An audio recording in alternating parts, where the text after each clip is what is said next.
বিসমিল্লাহির রহমানির রহিম। সুপ্রিয় দর্শক শ্রোতামণ্ডলী, আপনারা এখন যে নাটকটি উপভোগ করবেন তা মানিক বন্দ্যোপাধ্যায়ের ছোট গল্প অবলম্বনে প্রাক ঐতিহাসিক।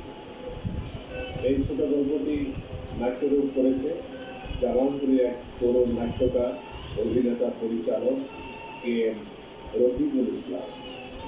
এখানে যারা অভিনয় করেছে তারা অধিকাংশই তরুণ এবং এই তরুণ শিক্ষার্থীরা জামালপুর জেলা শিল্পকলা একাডেমির নাট্যকলা বিভাগের ছাত্রছাত্রী।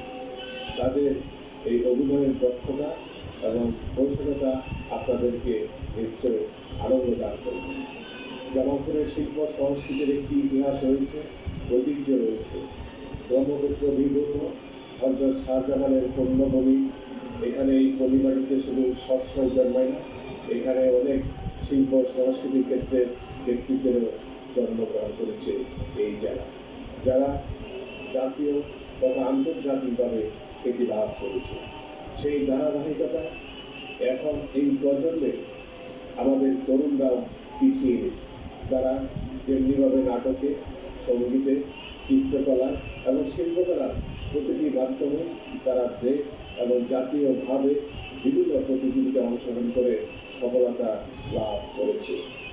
আমি আশা করি এই তরুণ নাট্যকার কে এম রফিকুল ইসলামের পরিচালনা এবং নির্দেশনায় নাটকটি আপনারা উপভোগ করবেন এবং তাদের এই নাটকটি আপনাদেরকে আনন্দ দান করবে। আমি এখানে যারা বিভিন্ন পর্যায়ে কাজ করেছে তাদেরকে সাধুবাদ জানিয়ে আবারও আপনাদেরকে নাটক উপভোগ করার সাদর আমন্ত্রণ জানিয়ে আমি আমার কথা শেষ করছি।